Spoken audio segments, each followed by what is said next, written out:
The last of the 60 funny stories I read you was about Marjorie Poops. I can't account for all the funny stories in the 60 funny stories, but I'm only going to read some of them. And this anecdote is entitled Michael the Wit.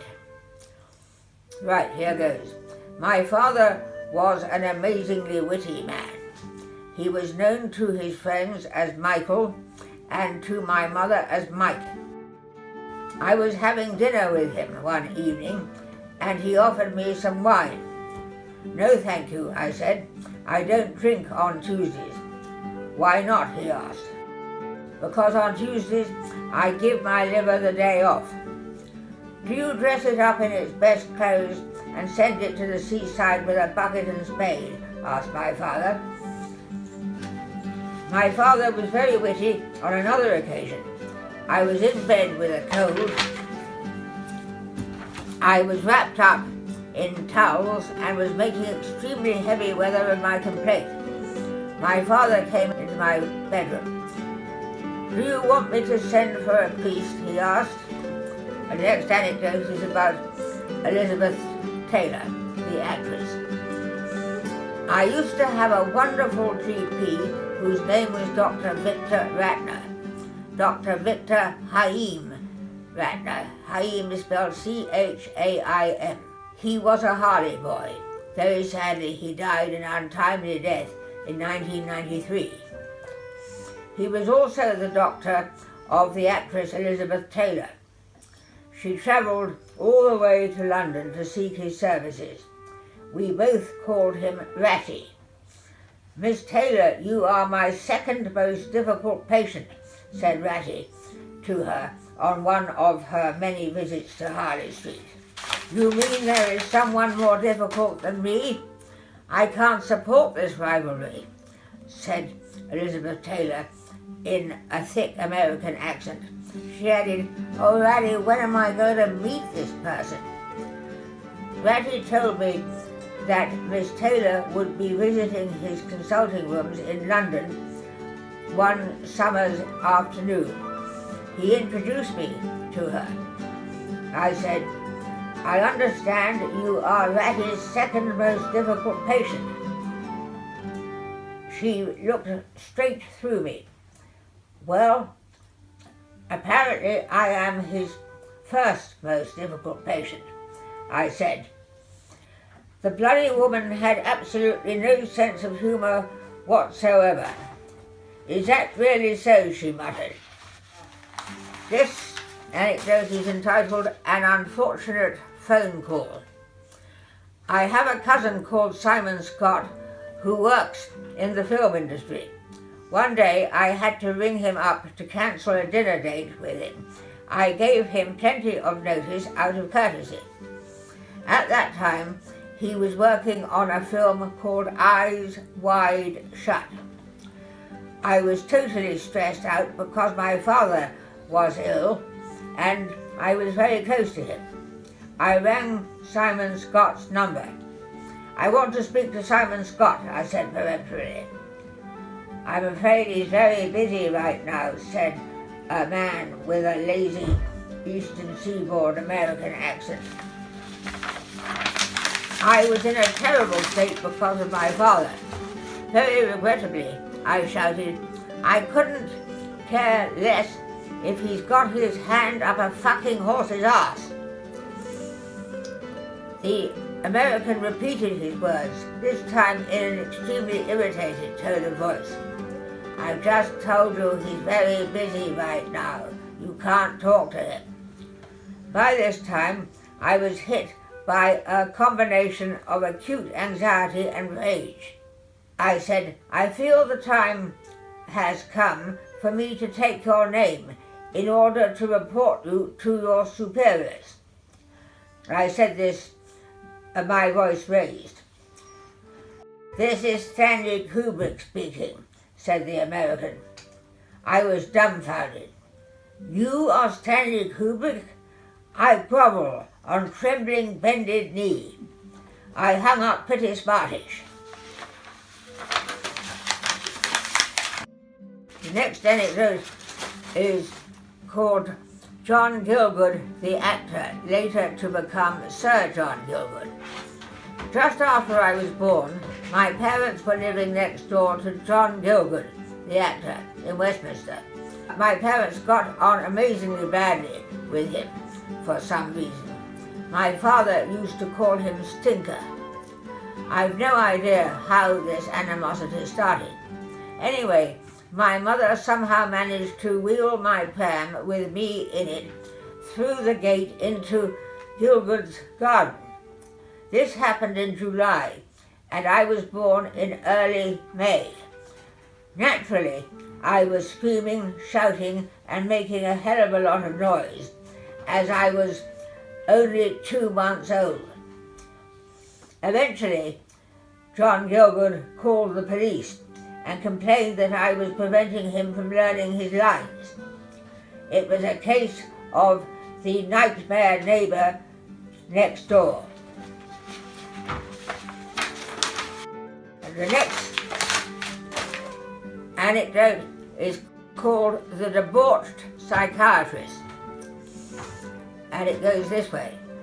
I met a Harley Street psychiatrist once. He preferred his pleasures to his duties. Often he put patients in loony bins, even if they were completely sane, so that he could bugger off skiing. He is dead now, thank God. His name was Morgan Whitteridge. I rang him up and told him exactly what I thought of him. What I said wasn't very pretty. Like most psychiatrists, he had a very strange manner. In order to put his patients at their ease, he swaggered into his consulting room, dressed in riding breeches, and said the following: "Absolutely strapping stuff, sex, hey what? Do you know what I do just afterwards? I bung my stinking carcass out of bed, wipe the spunk off my Hampton, crash into a bath, and go for a spiffing good run round the block. Then I bowl up to the kitchen, where I make 4 socking great crumpets, all of them absolutely squelching with butter. After that, I bugger off upstairs to my bedroom, where I start all over again. What?" And he would add, "Incidentally, how can I help you, sir, stroke madam?" The next anecdote is headed Moscow. I went to Moscow alone when I was 18. The month was March. Brezhnev was in charge. I had taught myself fluent Russian, and at that time I was bilingual. I was fascinated by Russian literature and indeed all things Russian. I went to Moscow in order to meet Russians. I walked across Red Square to visit Lenin's tomb. It was pouring with rain. I had on a leopard skin raincoat and thigh-high patent black boots. I was soaking wet, so I went up to the policeman outside Lenin's tomb and said the following in my best Russian: "I'm sorry to bother you, comrade. I have come all the way from London to see Vladimir Ilyich. Lenin is known as Vladimir Ilyich by communist diehards in Russia."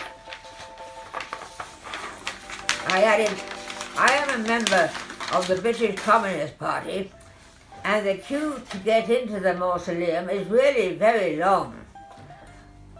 One of my many doctors in London has advised me not to stand about in the rain because I have a very delicate chest.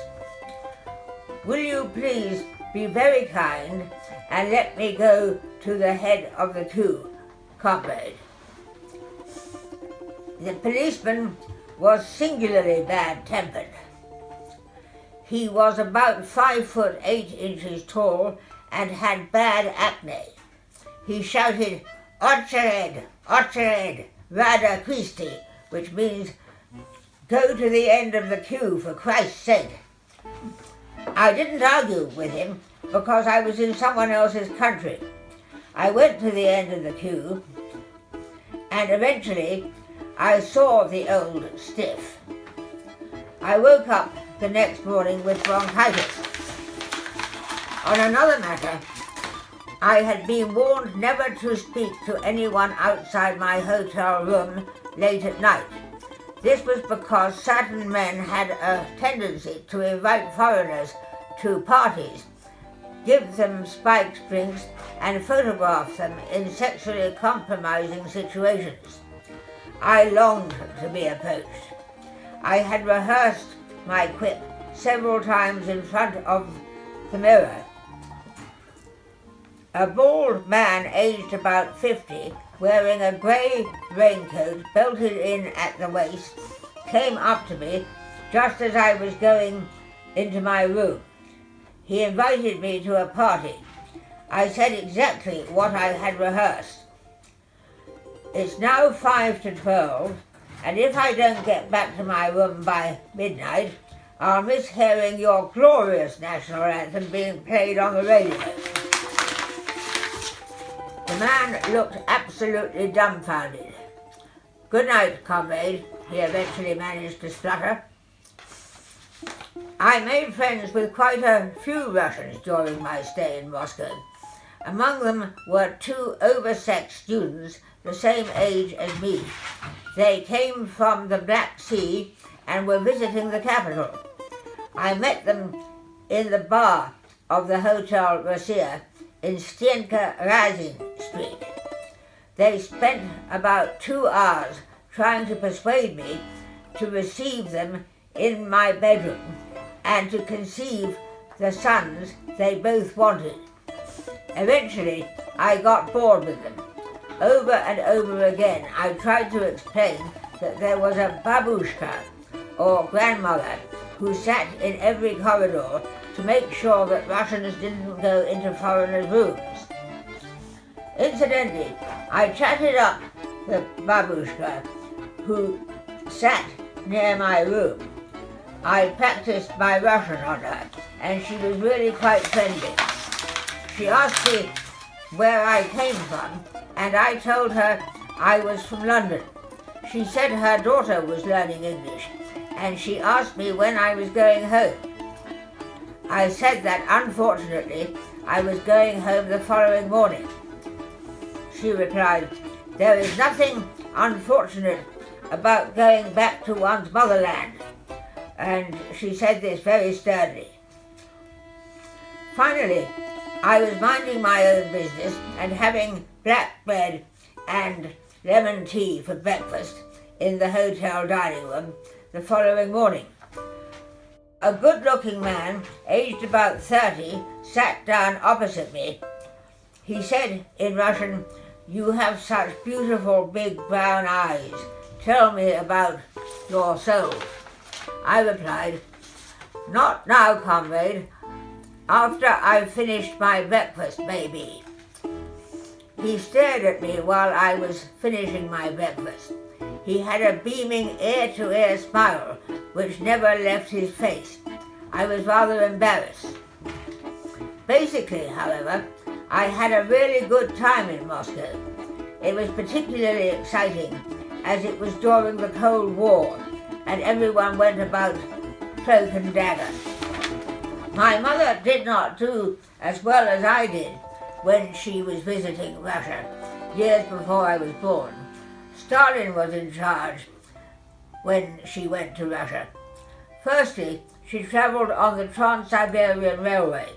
She had a very loud, shrill voice and commented adversely on the monotonous passing step plans. She exclaimed, "God, this is such an ugly country.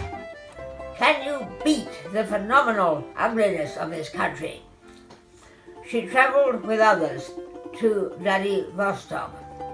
Once she arrived at Vladivostok, she had a man shot. Can't remember the details. Mind you, if a man is shot dead in Stalin's Russia, he hasn't got much to live for anyway. Do enjoy your read.